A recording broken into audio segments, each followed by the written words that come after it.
participar desse momento tão festivo, dessa celebração tão importante, rever irmãos queridos, reverendo Rafael, seminarista agora, Francisco, lá. E agradecer também por isso pelo convite. Também, assim, agradeço a diretoria e a federação como um todo. Irmãos queridos, vamos abrir em Atos dos Apóstolos, capítulo 4. Livro de Atos, capítulo 4. O tema da minha mensagem nesta noite é: seja uma testemunha de Jesus. Seja uma testemunha de Jesus. E nós vamos ler isso à luz desse texto, um texto relativamente grande. Nós vamos tentar expô-lo nesta noite, mostrando como nós podemos e devemos ser testemunhas, a exemplo do que fizeram Pedro e João, os apóstolos de Cristo. Vamos então ler a palavra do nosso Deus, Atos capítulo 4, a partir do verso 1 até o verso 22. Falava-lhes ainda ao povo quando sobrevieram os sacerdotes, capitão do templo e os saduceus, ressentidos por ensinarem eles o povo e anunciarem em Jesus a ressurreição dentre os mortos. E os prenderam, recolhendo-os ao cárcere até o dia seguinte, pois já era tarde. Muitos, porém, os que ouviram a palavra aceitaram, subindo o número de homens a quase 5.000. No dia seguinte, reuniram-se em Jerusalém as autoridades, anciãos, os escribas, e com o sumo sacerdote Anás, Caifás, João, Alexandre e todos os que eram da linhagem do sumo sacerdote. E pondo-os perante eles, os arguíram: com que poder ou em nome de quem fizestes isso?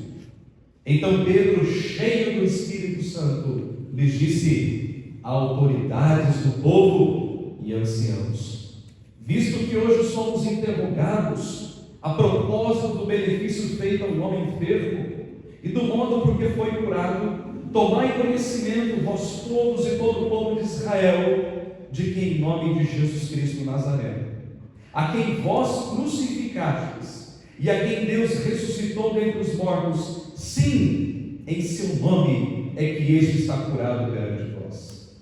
Este Jesus é pedra rejeitada por vós, os construtores, a qual se tornou a pedra angular, e não há salvação em nenhum outro, porque abaixo do céu não existe nenhum outro nome dado entre os homens pelo qual importa que sejamos salvos. Ao verem a intrepidez de Pedro e João, sabendo que eram homens iletrados e incultos, admiraram-se e reconheceram que haviam eles estado com Jesus. Vendo com eles o homem que fora curado, nada tinham que dizer contra ele. E mandando sair do sinédrio, consultavam entre si, dizendo: o que faremos com esses homens? Pois na verdade é manifesto a todos os habitantes de Jerusalém que um sinal notório foi feito por eles, não podemos negar. Mas para que não haja maior divulgação entre o povo, ameacemos-los para que não mais falarem este nome a quem quer que seja.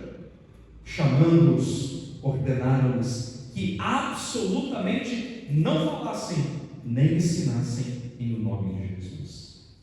Mas Pedro e João lhes responderam: julgai se isto é justo diante de Deus, ouvir-vos antes a vós outros do que a Deus, pois nós não podemos deixar de falar das coisas que vimos e ouvimos. Depois, ameaçando-os mais ainda, os soltaram, não tendo achado como os castigar por causa do povo, porque todos glorificavam a Deus pelo que acontecera. Ora, tinha mais de 40 anos aquele em quem se operara essa cura milagrosa. Essa é a palavra do nosso Deus. Vamos curvar nossa fronte mais uma vez. Vamos pedir a bênção do Senhor, a iluminação do Espírito. Oremos. Deus Santo, nós bendizemos o Teu nome, porque não há outro Deus como o Senhor. Nem os céus, nem a terra, e nem debaixo da terra. Tu és o Criador e sustentador de todas as coisas. O Deus onisciente, todo-poderoso, digno de glória, de honra e de majestade. E agora, Senhor, nós estamos diante da Tua palavra. E nós estamos desejosos de ouvir aquilo que o Senhor tem a nos dizer pelo Teu Espírito. Fala, Deus, ao nosso coração nesta noite. Que a palavra semeada em fraqueza possa germinar em poder pelo Teu Espírito.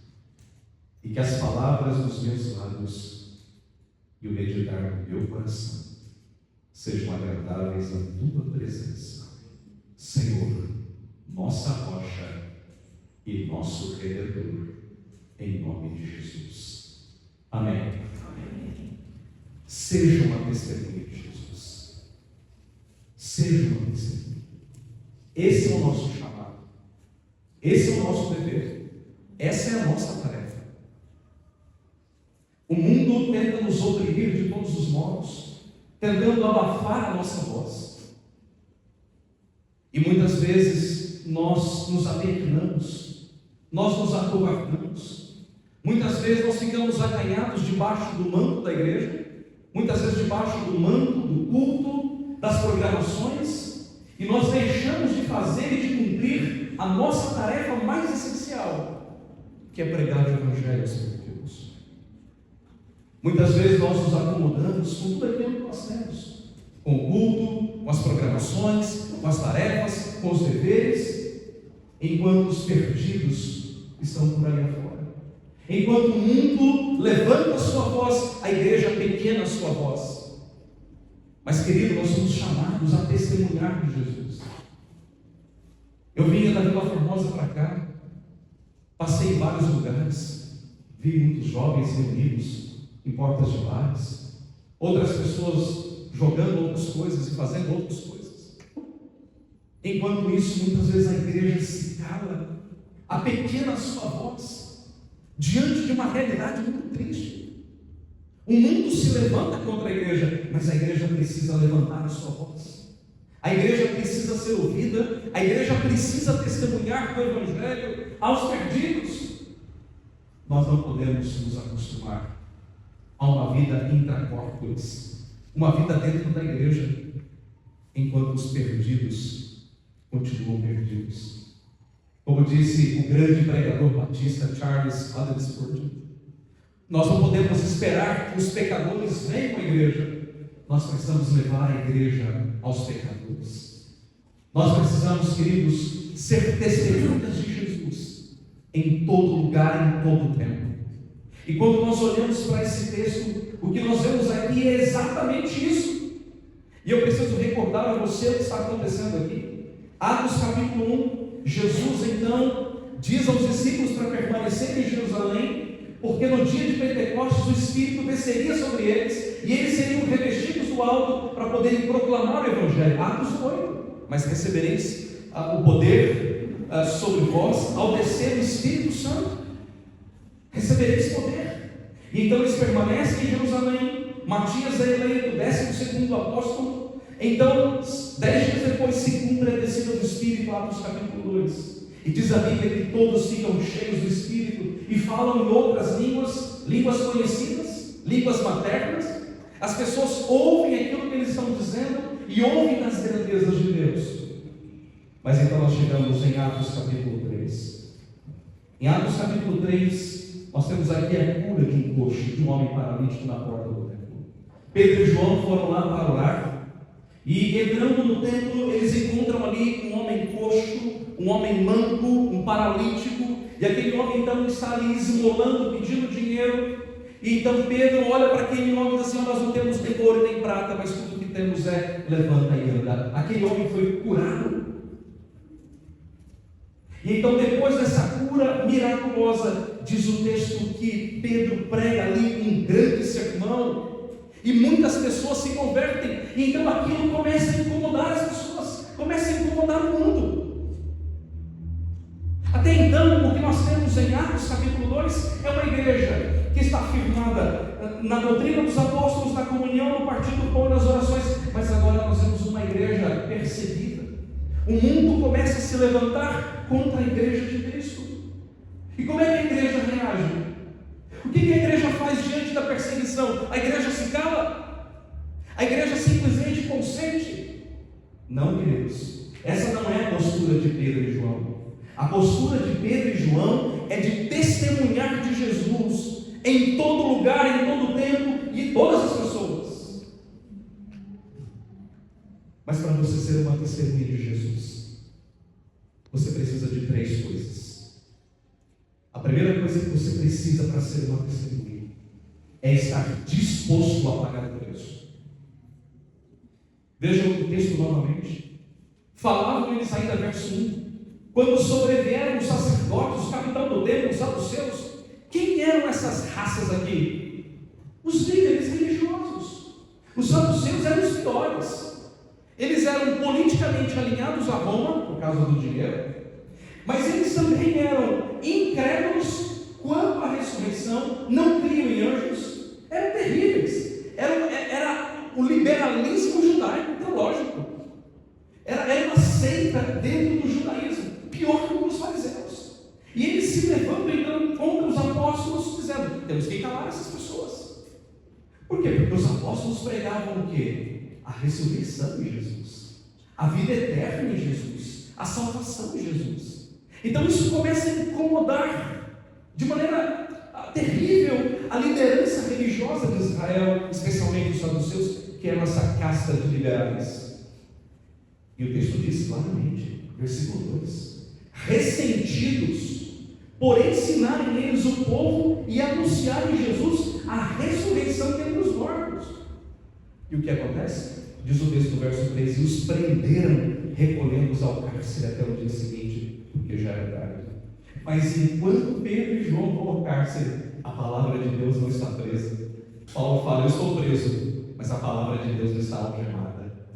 A palavra de Deus continua sendo pregada e anunciada, e diz o texto que muitas pessoas que ouviram a pregação aceitaram a palavra, subindo o número de homens a quase 5.000. Uma igreja que começou com 12 mais Jesus, depois 120 no dia do Pentecostes, depois foi para 3.000, agora são 5.000 pessoas por causa da pregação do Evangelho.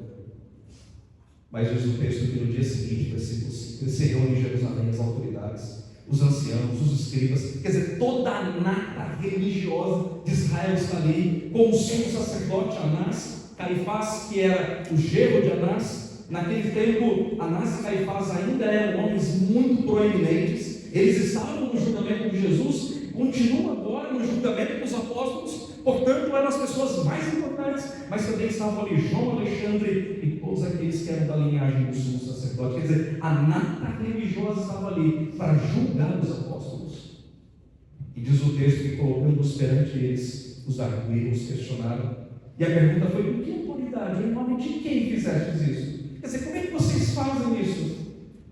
Por que vocês estão pregando o Evangelho?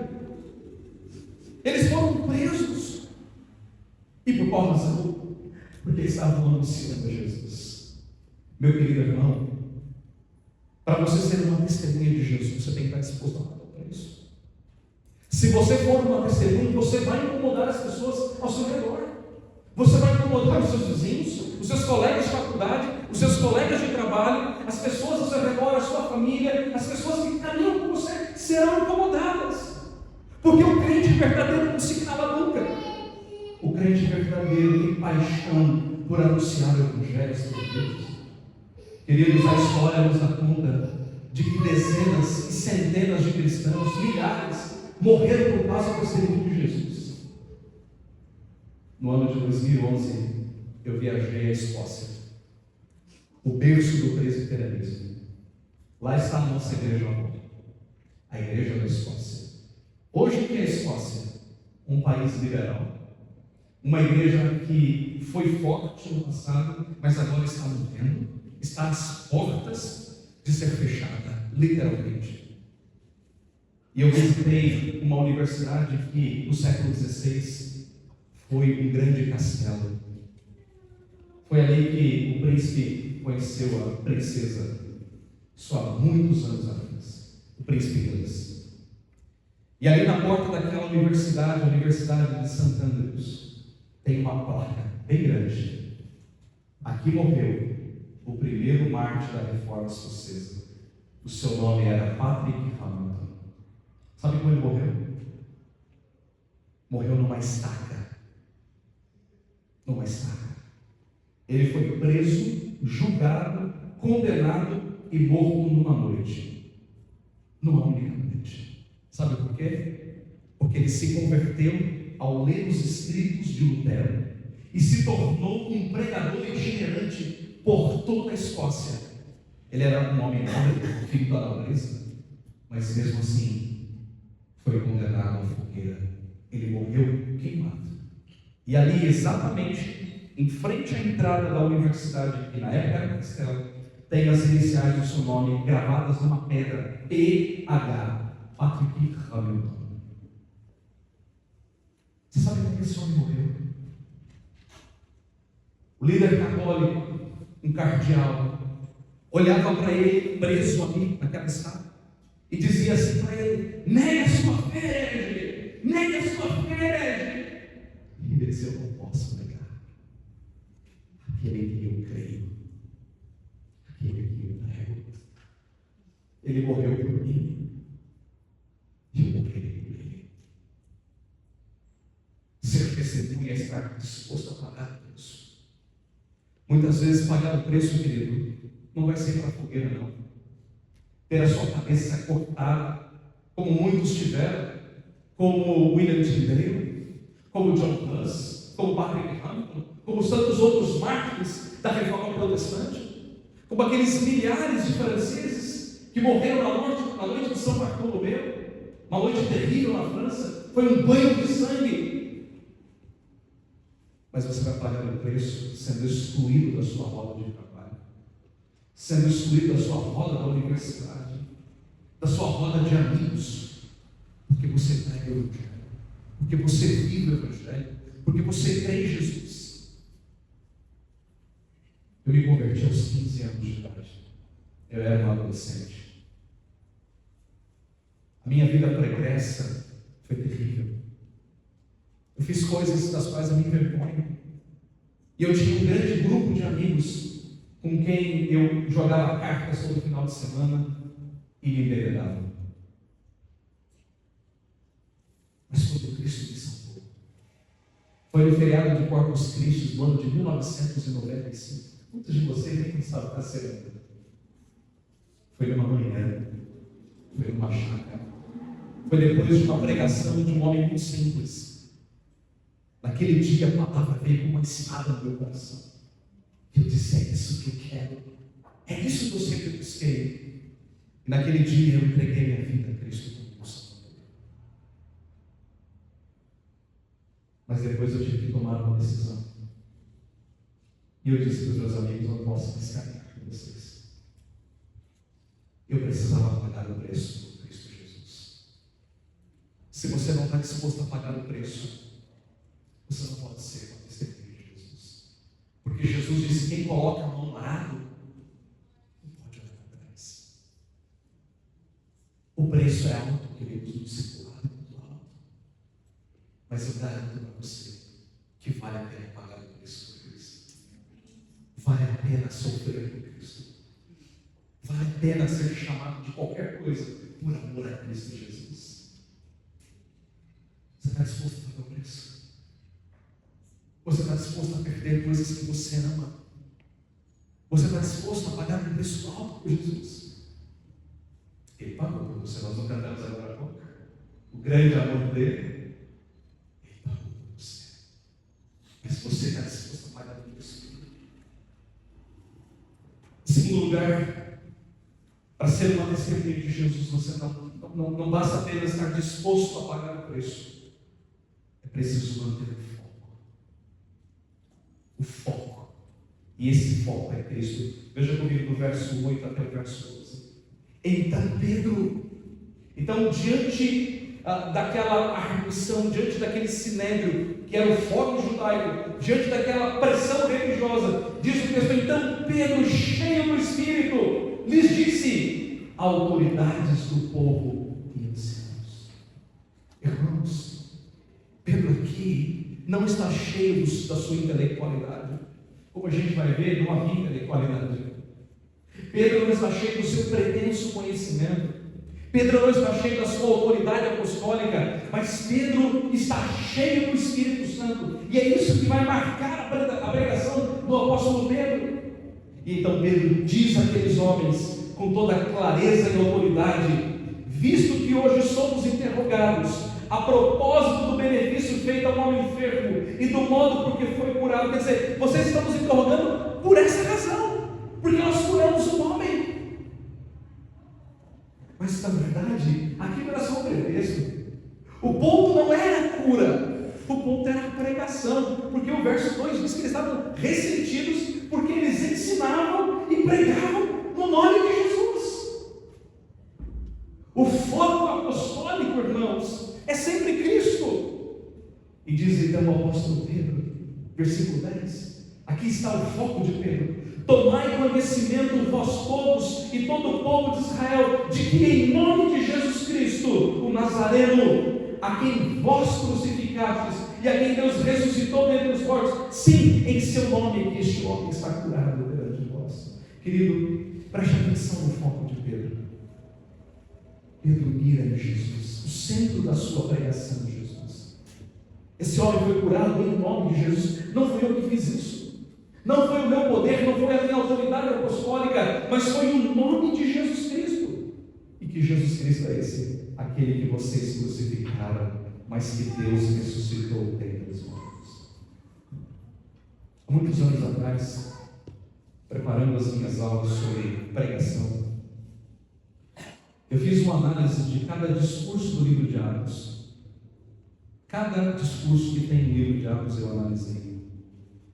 E o que é que eu percebi? O que havia em comum em todos os discursos?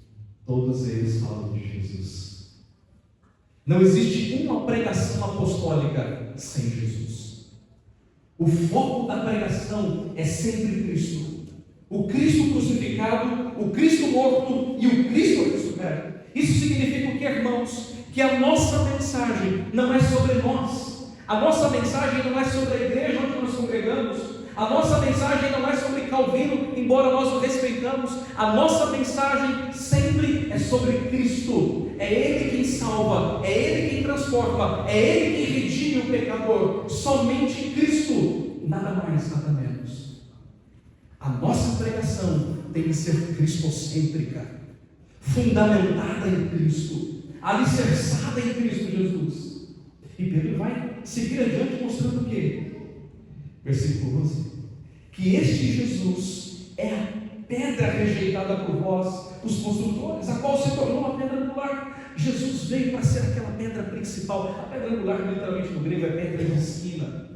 Toda a construção estava alicerçada sobre uma pedra de canto, uma pedra de esquina. Ali era a base, o fundamento de uma construção. E Jesus está dizendo: o fundamento da vida, o fundamento da religião, o fundamento da fé é Cristo. Eu sou um pastor confessional. Eu subscrevi a confissão como os pastores aqui presentes. Eu creio na confissão de fé, que ela é uma fiel interpretação das Escrituras. Mas a confissão de fé é um produto humano. Não é a confissão de fé que salva o pecador. É a fé em Jesus Cristo. E é isso que nós temos que pregar no mundo. Quando nós evangelizamos, nós não pregamos a igreja presbiteriana, embora sejamos presbiterianos e nós amamos essa igreja. Por isso nós estamos aqui. Mas nós pregamos a Jesus. O Jesus que foi crucificado, que morreu pelos nossos pecados, mas que ressuscitou dos mortos para a nossa salvação e vida eterna. Esse tem que ser o centro, o foco da nossa pregação. Jesus, nada mais do que Jesus. O apóstolo Paulo, quando foi ter uma igreja de Corinto, ele disse isso na sua primeira carta: porque eu decidi não saber nada entre vós, senão a Jesus Cristo e este crucificado. O centro da pregação de Paulo era Cristo. O nosso foco tem que ser sempre Cristo.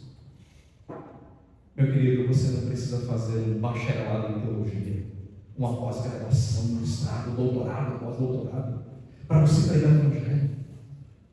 Basta que você fale daquela pessoa que mudou a sua vida. Fale de Jesus. As pessoas carecem de ouvir sobre Jesus. O mundo carece de Jesus. Mas o texto segue dizendo, e Pedro agora leva tudo para o ápice, versículo 12, quando ele diz, e não há salvação em nenhum outro, isto é, em nenhum outro nome, porque abaixo do céu não existe nenhum outro nome dado entre os homens pelo qual importa que sejamos salvos. Aqui está o centro e o propósito da pregação apostólica, mostrar que não existe salvação fora de Jesus. Por que a igreja evangélica está morrendo na Europa? Se você viajar na Europa, você vai ver, a Europa é um país, é um continente velho. As igrejas estão morrendo. A igreja que eu preguei lá na Escócia foi a maior igreja da Escócia. Hoje é uma igreja que está morrendo. O nível de idade da igreja começa aos 60 anos para cima. Você acha que isso vai durar muito? Não vai durar. Isso aqui lá na Escócia é um espetáculo. Isso aqui lá é uma coisa impressionante. Não existe isso lá. Num sábado à noite, eu preguei lá, eu estava lá no trabalho no sábado à noite, velhos, pessoas idosas. Mas a pergunta é, por que a igreja escocesa está morrendo? Por que a reforma está morrendo na Europa? E a resposta é simples, querido. Porque lá se prega de tudo: filosofia, sociologia, se prega a bondade, se prega o amor, se prega a fraternidade, mas não se prega o Cristo. Não se fala mais no nome de Jesus.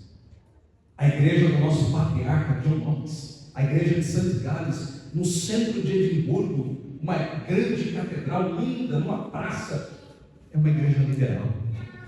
Se prega de tudo, menos sobre Cristo. É triste, não é?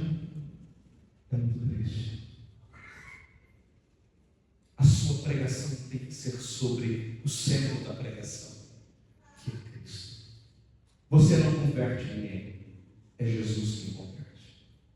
Você não traz nenhum pecador a Deus, quem traz é o Espírito Santo pela pregação de Cristo Jesus. Por isso que Pedro é enfático ao dizer, porque abaixo do céu não existe um outro nome dado entre os homens pelo qual não importa que sejamos salvos. Pregue a Jesus, fale dele, fale dele, fale dele. Mas para ser uma testemunha de Jesus não basta estar disposto a pagar o preço. Não basta não ter o foco. É preciso ser intrépido. Tem que ser corajoso. Não pode ser um covarde. Veja o que Pedro diz a partir do versículo de número 13. Ao verem a intrepidez, isto é, a coragem, a ousadia, a valentia de Pedro e João, sabendo que eram homens iletrados e incultos. Essas duas palavras na língua grega significam uma coisa muito interessante. A palavra iletrado é uma palavra interessante na língua grega. É a palavra sem gramática. Literalmente no grego é isso, sem gramática. A gramatos, pessoa que não tem conhecimento nenhum. E a segunda palavra inculta é a palavra idiota. É verdade, é no grego. Na nossa língua portuguesa, você fala assim, você é um idiota, é uma zombaria muito grande, não é? A palavra é muito forte, grosseira. Mas na língua grega não. Idiota é uma pessoa sem conhecimento, uma pessoa sem cultura. Então, dizer que uma pessoa é idiota quer dizer que você não sabe nada. Você é um zero esquerda. Então eles olham para Pedro e falam assim, mas espera aí, como é que esse homem pode ser tão intrépido, tão ousado, se ele e João são homens iletrados e incultos, que não têm conhecimento, não foram formados na escola rabínica, não têm conhecimento teológico? Como é que eles podem fazer isso? Porque eles estão cheios do Espírito. Olha isso que diz o verso 8. Mas Pedro cheio do Espírito. A nossa valentia, a nossa coragem para a pregação, queridos, não vem do nosso conhecimento, não vem do nosso poder intelectual, mas vem do poder do Espírito em nós.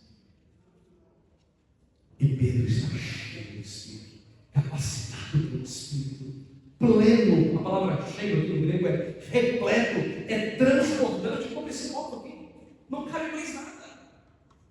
Isso aqui é ser cheio no grego, é estar repleto do Espírito Santo. Então, quando as autoridades olham para Pedro e João e dizem assim: não é possível, como é que podem esses homens serem tão intrépidos? E diz o texto no versículo 13 que eles ficaram admirados e reconheceram que eles estavam ou haviam estado com Jesus. Queridos, quando nós de fato somos convertidos, quando de fato nós caminhamos com Cristo, quando de fato nós temos comunhão com Cristo, a nossa pregação é intrépida. Nós não temos medo de dizer ao mundo que nós somos crentes, que Jesus é o nosso Salvador, que Ele transformou a nossa vida. Onde eu passo, por onde eu vou, eu levo a minha Bíblia. A todo canto. A todo canto. Em qualquer reunião, em qualquer festa, eu levo a minha Bíblia. Eu faço questão de mostrar às pessoas que eu sou um pastor e que eu sou um crente de Jesus. Muitas vezes eu vou a uma mesa por alguma atividade, uma reunião de pais e mestres e professores, e eu vou com a minha Bíblia. E ao final de cada reunião eu oro pelos professores, eu oro pelos coordenadores, e eu faço questão de dizer que eu sou pastor da Igreja Presbiteriana do Brasil. A nossa pregação tem que ser usada. Nós não podemos ter medo de dizer ao mundo que nós pertencemos a Jesus. Mas o texto continua.